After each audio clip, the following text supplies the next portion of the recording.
He was recently described by the Forbes magazine as one of Ghana's savviest yet understated entrepreneurs and has built a multi-billion-dollar oil business. His oil conglomerate recently drilled and discovered oil and has about 1.5 billion barrels of proven oil and a lot of gas. He was recently referred to by America's celebrated comedian and businessman Steve Harvey as a CEO who is changing communities. Kevin Okyere is my guest on Business Focus. Christmas came very early for you. You recently released a presser announcing the discovery of oil in commercial quantities. Tell me about that. As you know, you may know, since you said you follow us on social media. It is true. We brought in a rig as the first ever African homegrown privately held company to drill and operate in deep offshore. We brought in a rig and we've drilled successfully. Had a rig for about 64 days, and health and safety, HSE was on point, as someone would say. There were no incidents, and we've drilled, and it was a successful campaign. And we drilled one well and made 2 discoveries in one well.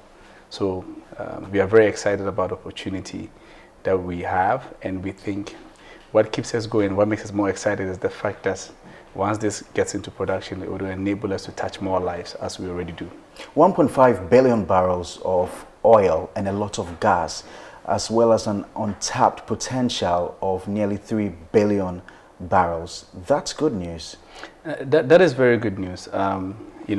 We have multiple fields on the block, and in total, yes, we have 1.5 billion barrels of oil, and we have, as you said, almost 1 trillion cubic feet of gas. And the upside, the potential upside, it is very, very promising. It makes us feel very good. It makes us feel that Africans and black people can also do things which seem very difficult, or things which seem not that possible for Ghanaians to do, because never had there been any Ghanaian entity, or let me just rephrase, any African entity which have done what we've done, been able to achieve this feat. So we think that is basically going to inspire the African youth to believe in ourselves, that whatever we put our mind to, we can achieve. You're born in 1980. You made your very first bid for an oil block in 2006, which was unsuccessful. How did you feel like that whole transition, having to wait till 2016 and then to finally make this discovery 3 years down the line? Yeah, so in 2006, my brother and I, who was 29, my brother was 29, I was 26, we looked at, getting an oil block in Ghana. And we were, at 26? Yes. We looked at, getting an oil block in Ghana, and we were told we didn't have the financial and technical capabilities, which it was true. We didn't have the financial and technical capabilities. How much did you need by then? Well, I don't remember the exact amount, but I think they wanted to see that your company could raise a few hundred millions of dollars. So we didn't, honestly speaking, we did not have the ability to raise financing, and we had to seek for partners and stuff like that, but it wasn't going very well. So what I decided to do was to build the technical and financial capability. So in 2008, fast forward 2008, I started Springfield, and then we decided to start from the ground up. So we started with trading. We started with bringing in petroleum products into Ghana. Then we looked at going into neighboring countries, landlocked countries. Then we looked at going into Nigeria. But at the end of the day, we wanted to be on top of the food chain, which is exploration and production. So the plan was to work towards that. So in 2012, I went back to the National Oil Company, GNPC, and the Ministry of Energy, and then we started the process again. It took 4 years, with the process, and in 2016, we were eventually awarded this asset, which we have today. Take me through the process of finally identifying the potential of 1.5 billion barrels of oil. I'm told, for instance, that you had a system here which could actually track what was going on at the field. What was going through your mind while this was going on? Before you even drill, there's a lot of work that has been done. I mean, I don't know if you heard, but in 2017, we brought in the biggest seismic in the world at that time, called the Ramford Titan, to shoot new 3D broadband seismic covering our entire oil block.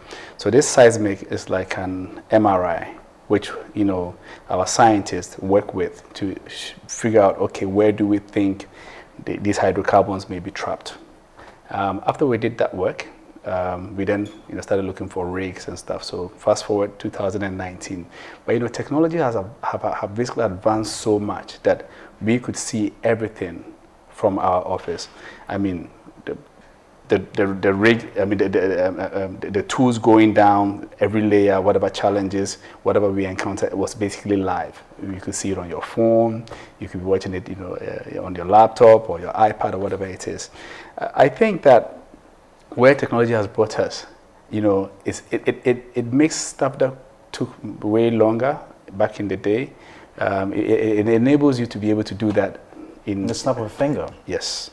So it was priceless. It was priceless because a lot of times people doubt the abilities of ourselves, and this is Ghanaians.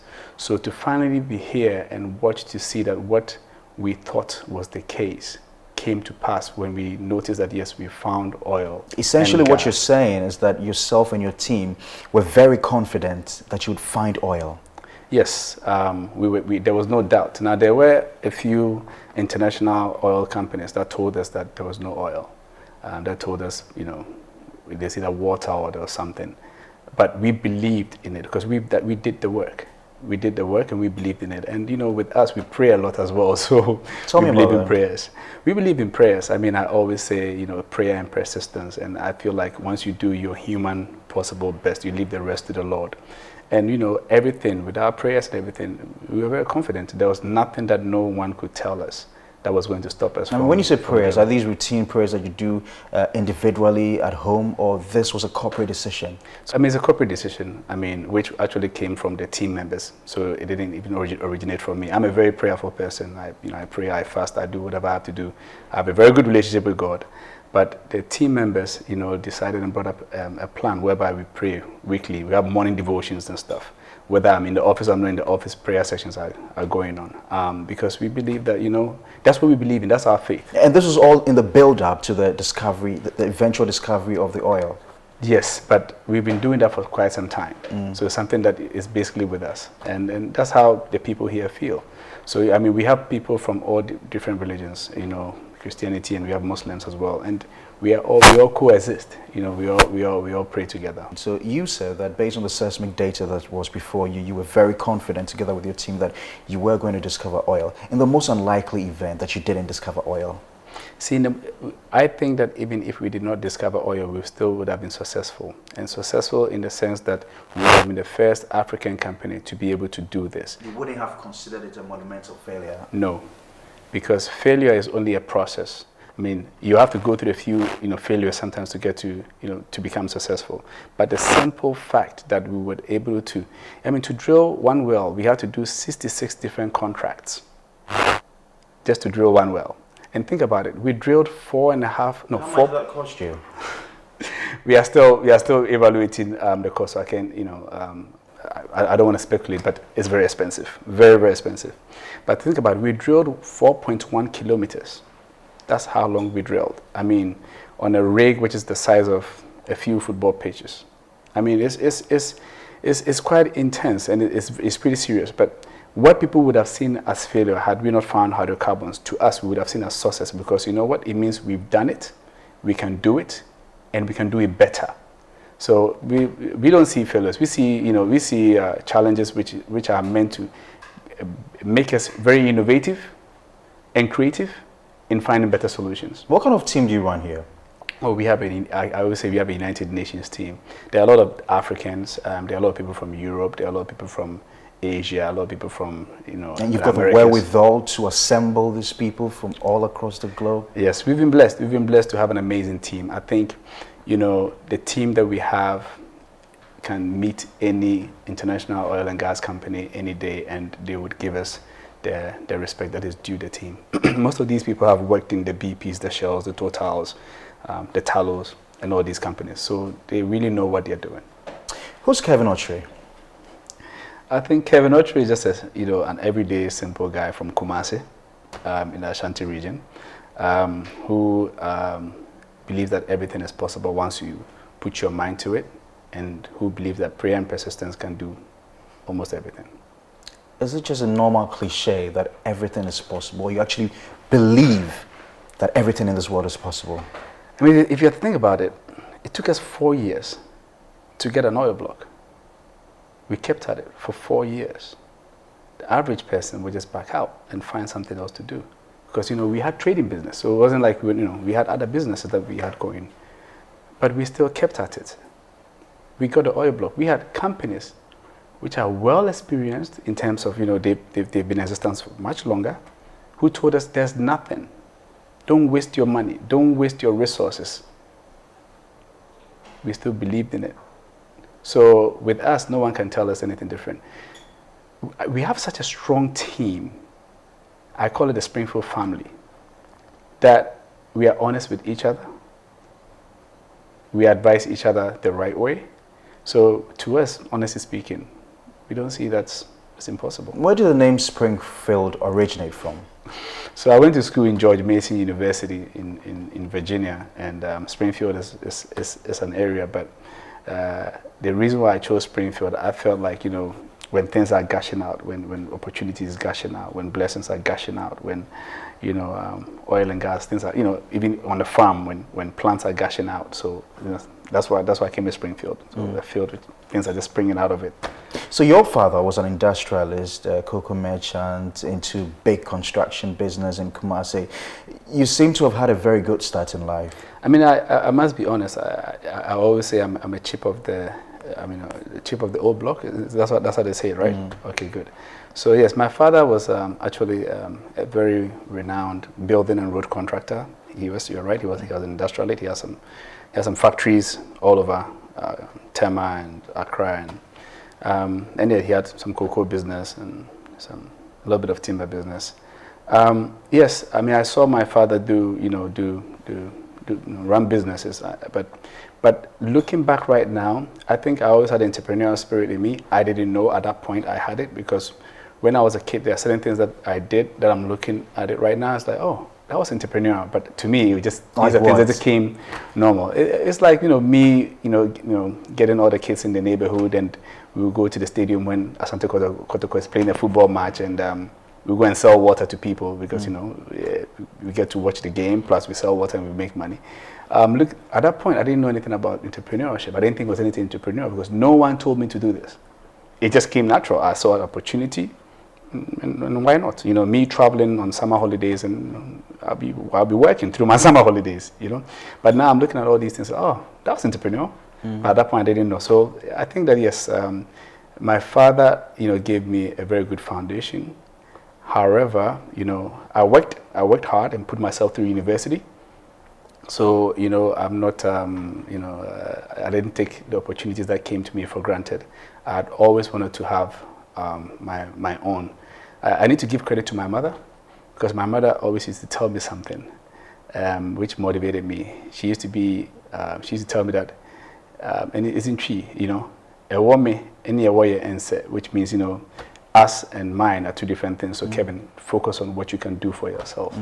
So I've always been motivated by that. So how many siblings do you have? Oh, I have, my father had 28 kids. 28 kids? 28 kids, As back in the day, a lot of Ghanaian well-to-do men had multiple kids. They had 28 kids. So I think it's left about 24 of us or 23 of us now. So when we have a family function, we actually don't need friends. we have enough cousins and siblings and nephews. I mean, I have nephews that are older than me and stuff. But we are very close. We are very close. We have a very happy family. So you went to the States at what point in your life? When I finished high school, I went to the U.S. For university. So after I finished university, I looked at. What did you study? I did actually accounting and finance. I looked at, after I was done with school, because when I was in school, I worked throughout, I had working experience, but I looked at the U.S. and I believe that the U.S. is a matured market. Let me give you a good example. I saw the U.S. as a farm, which everything has been planted. There's multiple things. There are flowers, cocoa, corn, you name it. Everything has been planted. Then I looked back and I saw Ghana. I saw Ghana as a farm with not much on it. So I felt like, okay, I need to come back home because, we've all gone and we've learned something. We need to bring it back home and see how we can all, contribute to society. So I remember when I was coming back, all my friends in the US thought I was crazy. Like, why are you going back to Africa? The perception of Africa. But I believe that I could really contribute, to the development of our country. So you returned in which year? I came to Ghana in 2004. 2004? Yes. And you started business when? I started a business, my own business, because I was working throughout. I think I started business in 2006. Because, no, 2005. I was in telecoms. So I came 2004 Christmas-ish. So I started in the telecom sector. Came with a lot of money? The telecoms did well, I must say. We did well. But the thing about the telecoms was that at that point, I noticed that I couldn't control my own destiny. Because, what I was trying to avoid is always trying to go for contracts. Whether it's every other year or every 2 years or every year. So, and I couldn't own the contract. And that's when cell phone companies were very hot. If you do remember, they were being sold for $900, $800 million. And I couldn't come up with that kind of money. So I looked at it and said, listen, I'm looking at 10 years ahead. How can I have a business which my actions, my hard work would really be rewarded based on my work? Not because there's a change of CEO or something, or the telecom strategy change, and then you can no longer have a relationship with that company. And then that's when I realized I wanted to focus on the energy sector, where I felt like you can really contribute, and your hard work would, your rewards would be based on the hard work. How were you going to be able to do that with little or no education in the oil and gas sector? You had done accounting. How did you think you're going to succeed in the oil sector? I think education. Education in the US also taught me a lot. It taught me that you are trainable. That's what I got in university. You are trainable. Once you are trainable, you could do anything. The fact that I had no experience in oil and gas, but I saw it as a business. I saw it as an opportunity. So I had no experience, and I started from scratch. Everything I did, I started from scratch, and it worked out. It worked out pretty well. It took time. It's been 13 years. 2006, then officially registered my Springfield 2008, and it's been a long journey. And you started with how many workers at the time? No, when I started, it was just me, and it was just me, and then later it was myself and another lady, 2 people. We had a very little office in Osu.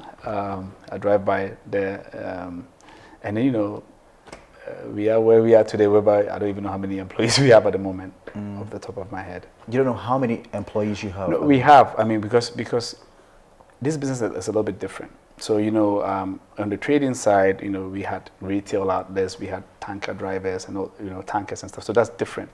But I'm talking about Springfield Exploration and Production, the oil block company. It's also different because you have permanent employees and you have contractors.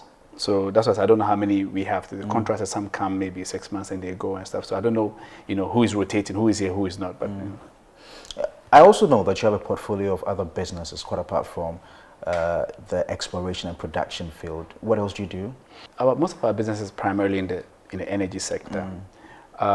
We are into trading hydrocarbons. That's how we started in the oil and gas sector. We are also the equity partner of a company called Aker Solutions. It's a service company. So they are the ones that make the equipment. So when you go under the ocean to bring the oil out, they make the subsea equipment, which is under the ocean, which pumps, which brings the oil up. And they also operate and manage FPSOs and stuff like that. So I'm the equity partner of that company. Then I have some private stuff as well. I've always heard that the oil and gas industry is a very capital-intensive one and a risky one at that. I'm wondering why a 26-year-old man who's just come up from the US with substantial amounts of capital would want to trade in an industry as risky as that. I think, in life, everything is risky. You get up in the morning and you're going to work. There's risk. You could be in an accident or you can fall sick. Everything is risky. But the reason why, what keeps me going, what gets me excited, which makes me not think about a risk component, is the fact that before even being successful, I've always looked at investing in communities. It wasn't well structured as it is right now, but I I always want to be able to help others. And the simple fact that I know that if whatever I'm, working on achieving is going to enable me to do more, just kept me going. So, yeah, there's a risk element to everything. But you have to, I'd rather take the risk and fail. Look, I've had, a lot of things that didn't work out the way I anticipated. It's not been all that rosy for you. No, not at all, not at all. But what is interesting is that what I thought was not rosy later on became a blessing. For example, there was a transaction that we were doing. I was supposed to have partnered up when I started my oil and gas business because I don't have experience. Let me find some partners, and there's a company from South Korea, very top-notch company. We were about to partner up, and then they pulled out. At that time, I was very disappointed. I said, God, why is this going this way? These guys are really interested in partnering up. I thought that's the way it was shorten the learning curve and stuff. I can assure you, if I had partnered up with them, I wouldn't be where I am today. Because what happened was I was forced to learn the business. I was forced to become creative. And if I had been aligned with them, their strategy, definitely, I'm looking at them, is totally different from my strategy. We wouldn't have even gotten into upstream. So we probably most likely not have even had this oil block. So everything that I've been through, although at that point had been bad, in my eyes, right now I'm looking at it and it's a blessing. So I don't have any regrets, honestly speaking. But it hasn't been easy, but I don't have any regrets. I'm wondering how you were able to fund a lot of these projects, and even looking at the human capital, the kind of people you had to bring and assemble from all parts of the world to be involved in this project. How did you manage to fund these projects? Was it through equity or debt? In the trading business, we were doing well for ourselves, and what we intended to do was to build sustainable business, and that's why we looked at upstream. So we reinvested the profits that we made into our upstream business, which most people would not, because ideally, if you have money, you better off just save it. But we just believe, I'm an entrepreneur. I don't want to just sit and just call it maybe treasury bills or something. Not that there's anything wrong with it, but I like the fact that I have an opportunity which creates employment, which enable others to also be able to support their families and stuff like that. And so we reinvested the money that we made back into the business. A few years back, the oil and gas industry was described as one that was transient. How would you describe the oil and gas industry today? I think we will always, hydrocarbons are going to play a role in our survival as a race. If you think about it, one of the cleanest way of providing power is through gas as a fuel, and so maybe oil consumption might plateau or might go down, but gas would go up because it helps, it's cleaner, and it helps in power generation, which would enable electric cars and all these things. What we tend to forget is that oil plays such a huge role in our daily lives that we don't think about our shoes, our toothbrushes, all these other things. So I think what we need to work on as a human race is finding best ways to make sure that we can make this business sustainable, i.e. the products that come out of oil can be, some of these products. Value addition. Yeah, not just even the value addition, but, I know there's a climate change element. So how do we, through R&D, figure out the best ways to avert some of these things? If you have a problem or you have pain in your right hand, you just don't cut off your right hand and become, a one-hand man. You find ways and means of solving that problem. So I think we need to look at, different R&D situations of helping resolve these climate change concerns. Talking about the possible extension of oil wells in the future, does the current crisis that tallow oil is going through scare you in any way? This is news for me. I don't even know the full detail of exactly what's going on with tallow, although they are neighbors because we share a borderline with them. But I'm not in a position to actually comment on it unless I'm fully abreast with exactly what the situation is. The fact that there are reduction in oil production and all that. It's business, right? Production can go up, production can go down. That's what I'm saying. I don't know what it is, and I'm sure whatever it is, they will correct it if it's about production. But you know, I need to understand, because all I heard was they said that production is going down. Okay, is it going down because they have to do some maintenance, or is it going down because that's a strategy? You know, so until you get the full picture, it makes it difficult for you to really comment on their situation. How do you describe Ghana's business environment? Is it friendly in terms of operation? Yeah, look, Ghana is a very good place for business. We have had the opportunity to work in other African countries. You know, Ghanaians are naturally very, you know, nice people. We need to figure out how to make it better, because now the world is a global village.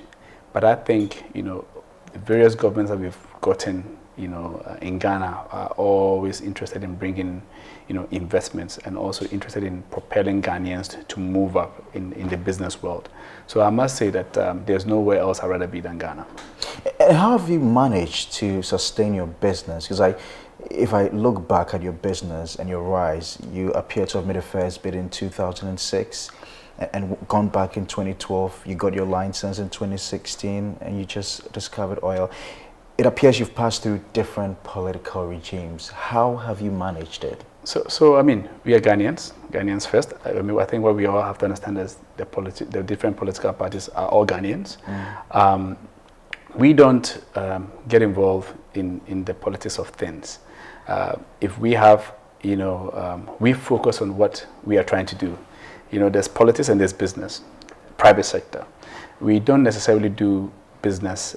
We don't have any specific contracts with government. This is the first time that we have something like government have a stake in it, because actually this belongs to all of us, to the people of Ghana, and we are managing it for some time. So we try to follow the rules, because whichever government is in office, I mean, there are certain rules that have been, you know, laid down. Just do the right thing.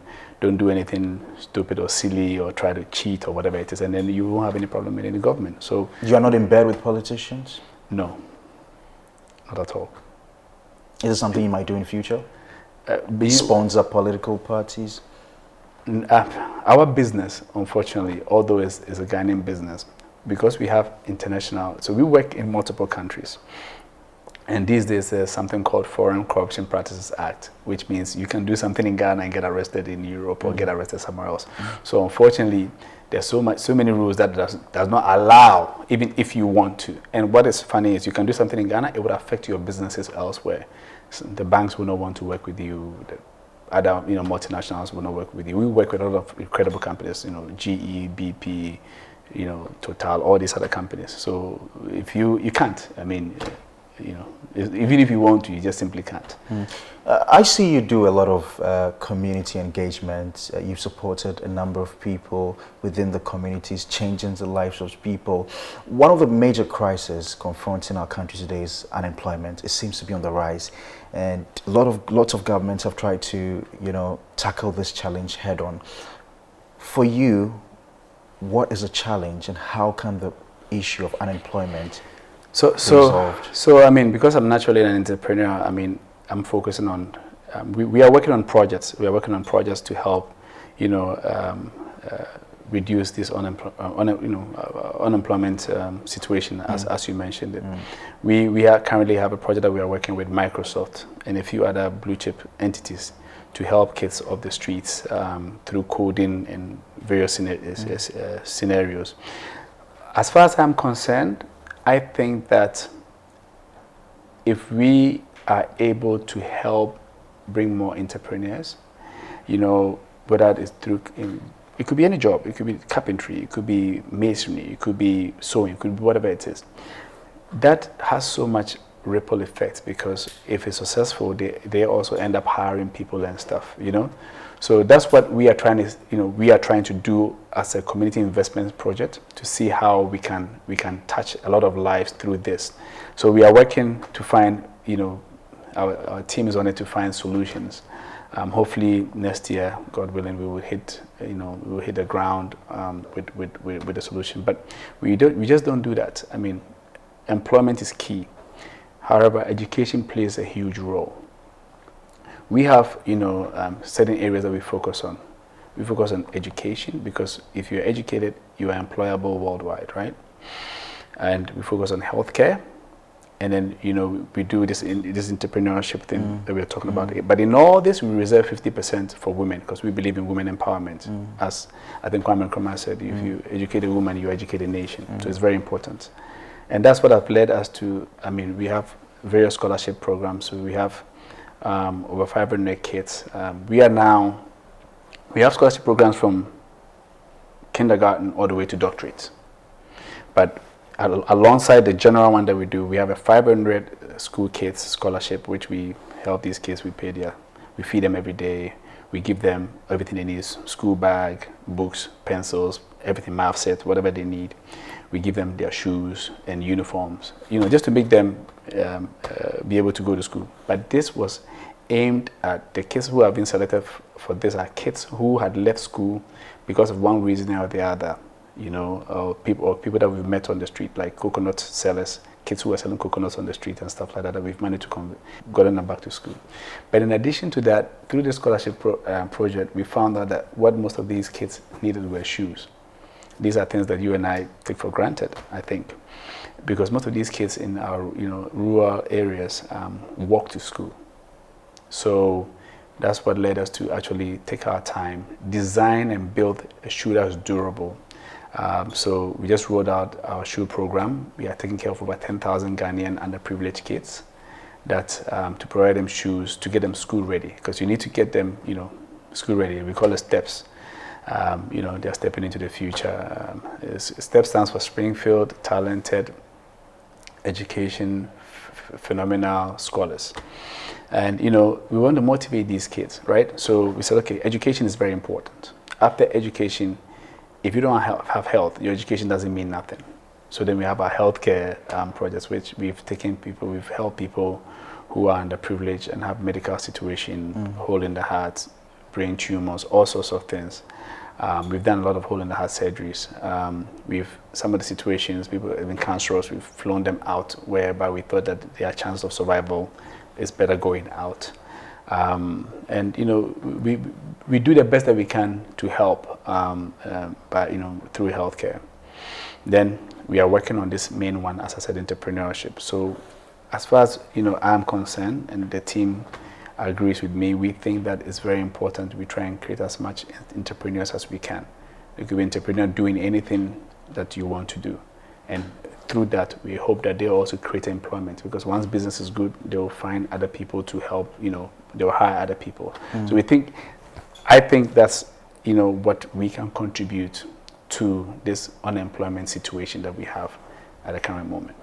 Particularly for you as Kevin Okyere and for Springfield, what do you look out for when employing people, especially those from the universities? So I think attitude is everything. I'm not really keen on what the problem is. I'm keen on you believing you being interested to find a solution, because a lot of times people, as soon as you tell, oh, this one we can't do it, it hasn't even looked that up. It hasn't even looked at, really assessed it. So, our mindset is, why can't you do it? Start listing why you can't do it. Okay, so list A, B, okay, we check. So I think it's attitude, and eagerness to learn, and so that's what we look for. It's not just about what you have on paper, but attitude. Attitude, we think, plays a huge role. Again, it brings me back to the issue of the capital-intensive nature of the oil and gas industry, and the fact that we're building on the strength and the capacity of our local banks. Are they there yet to be able to support activities within the oil and gas industry? Truth be told, oil and gas is fairly new in Ghana. It's less than 10 years old, to be honest, because production started in 2010. So I think that our banks are now coming together, because it has been all multinationals, and the multinationals usually bring their banks because they had operations there, they have relationships with them, so they bring their banks to help them. So it's now that Ghanaian banks are now taking a look at what role they can play. But if you look on the trading side, the Ghanaian banks played a huge role on the trading side. So I think that it's only a natural flow. The Ghanaian banks are going to play a role. I know they are playing a role on the services side. So now from the services side on upstream, they're going to move into exploration production as well. It's going to happen. Essentially, you are in favor of the capitalization of banks, the recapitalization of banks, to ensure that they are more stronger to be able to undertake big ticket transactions. I don't know much about banking in terms of capitalization or not. To give a real real advice, whether it was good for the capitalization or not. But one thing I do know is that we are looking forward to when Ghanaian banks can take a significant role in the upstream sector, like Nigerian banks have done or are doing right now in Nigeria. Let me come a bit into yourself and what you do in your spare time. You must have a lot of pressure on you. Only yesterday, when this interview was scheduled, I had a call that you had to meet people from Halliburton, company, and how do you cope? When I'm working. When I go home, I just shut down. I just spend time with my family, my wife, my kids, and I don't think about anything. Yes, we have to work with all these multinational blue chip companies, and it's been a blessing to be working with them. They've been good to us. I think we've been good to them. But I take everything, like I said, I do my possible best and leave the rest to the Lord. So I'll do everything I can possibly do. I just leave the rest to the Lord, and then I just shut down and take it easy. What do you think is the future of your business? I think Springfield is going to play a huge role in the energy sector in Ghana and beyond, hopefully on the continent. But that's not what I'm even looking forward to. Springfield is going to be okay. What are you looking forward to? What I'm looking forward to is the Ghanaian youth that we are going to inspire. The Ghanaian youth that now know there's nothing that they cannot do. And in addition to that, the people that we can touch with what Springfield gets. Because you think about it, before we are even in production, we are touching so many lives. We are touching over 10,000 people's lives in Ghana. I'm looking at the data we can touch 2 million, 3 million, 4 million, 5 million. That is what I'm looking at. And the inspiration that we will give others, not to work in the energy sector per se, but to work in whatever sector or to do whatever they can do. So that is what actually is getting me pumped up. Springfield is going to be fine. We always figure it out. We have an amazing team. But I'm looking forward to the excitement part of our community investment projects, and then the inspiration that we're going to give Africans. I always hear you say there's nothing that cannot be done. Are you one of those who tell their children that you're Superman or make them feel like they're Superman? No, I mean, I haven't, I've not told my kids that they are Superman or Superwoman. No. However, I motivate my kids. I motivate them to know that, listen, you can do it. You can do it. How important is that belief of self-realization that indeed you can do anything you set your mind to? It's priceless. I cannot re-emphasize on that. Is that the difference between the African child and the European child? Yes. That's why, I've always been very reserved. I've never done these things. And I remember when one of my nephews came to me and he convinced me to start, letting people know what I was doing. I said, no. He said, Kevin, it's not about you. We need you to let people know that, yes, young Ghanaians can do things too. Because, you can be young, you can be whatever it is, you can wear T-shirts, you can do whatever you want to do because you've made it. We need you to inspire people. So, yes, I think that is very, very important for everyone to know that we can do it too. Well, who made the rules that you can't do it? So as far as I'm concerned, we need to change the narrative of Africa. We need to change the narrative. The first thing if you want to set up a TV station, the first thing someone says, oh, you can't do it. Oh, it's too much. Why can't you do it?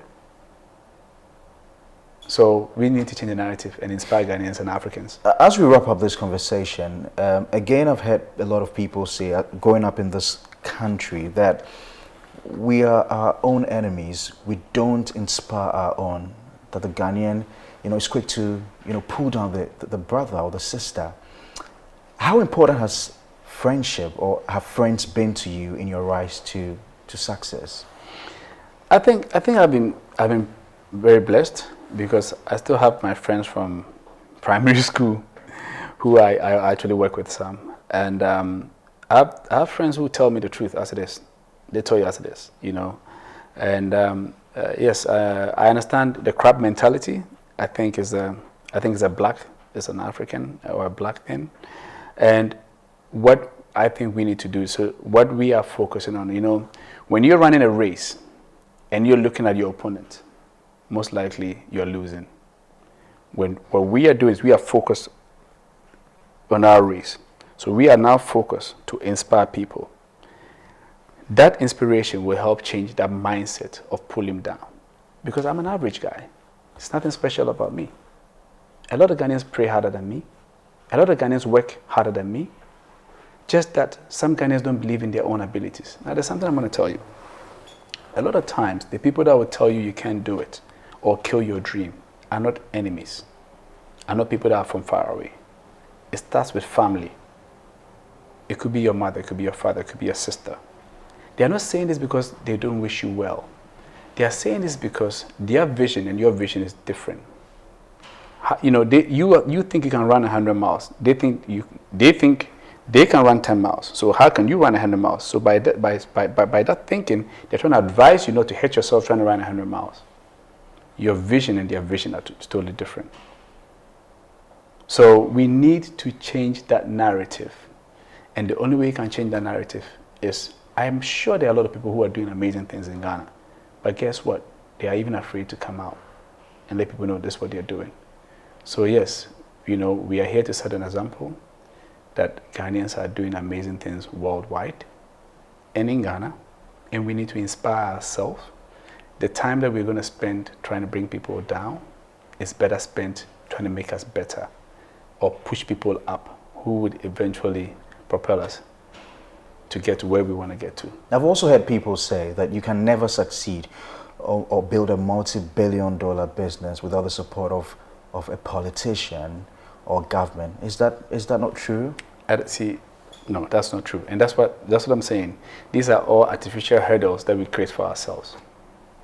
That is never the case. There are a lot of people who are doing very well in Ghana, but you don't hear of them. They have nothing to do with any politician. You have to understand, who are politicians? They are our friends. They are our cousins. They are our brothers. These are people we grew up with them. You know them. I'm sure that if you look around, there'll be a relative of yours, distant or close or something, that's in one way or other politically, you know. So essentially what you're saying is that at Springfield, you did not win that contract merely because you're connected, but you have the capability, you have the competence to run an oil field. I think the truth speaks for itself. If you look at where we are right now, we're not a briefcase company. We are a real company. We put in the work. Yes. You know, we've had partnership and alliances with companies like BP for years, you know, in our trading business. So we are a proper, well-governed, board, everything. You know, I can even want to do something and compliance will tell me I can't do it. Well-structured, you know, energy company. It has nothing to do with politicians. I mean, I told you, it took me 4 years to get this asset. You know, so we showed, because you know when we started, they said that they didn't think we were serious. We actually set up our exploration production years ahead. So yes, we built a team 3 years before we got the oil block. So think about it. We had experts, we have software, we have hardware that we, you know, incurred a huge cost just to show the the government that, listen, we want to take a risk in this business, allow us the opportunity. My final question to you. So beyond the exciting news of having discovered oil of about 1.5 billion barrels and excess gas, what does it mean to the ordinary Ghanaian? What does it mean to government? What does it mean to the Ghanaian society? Okay, so I mean, so to government definitely means additional, you know, revenue for government, which will enable government to do is social intervention projects, which will enable government to do is infrastructure development, which will enable government to also help create jobs. To the ordinary Ghanaians, especially the Ghanaians who have had faith in us, prayed with us, wished us well, this creates opportunity. It creates opportunity because you have to understand there's a lot of work that goes into this. There are a lot of Ghanaians that, I can tell you that about 90% of the people that are working in this industry now are Ghanaians. On the rig and all these things are Ghanaians. This basically means that we can also start being involved in our natural resources as Ghanaians. But to the average Ghanaian, via our community investment projects that we are doing, we believe we're going to touch a lot of lives.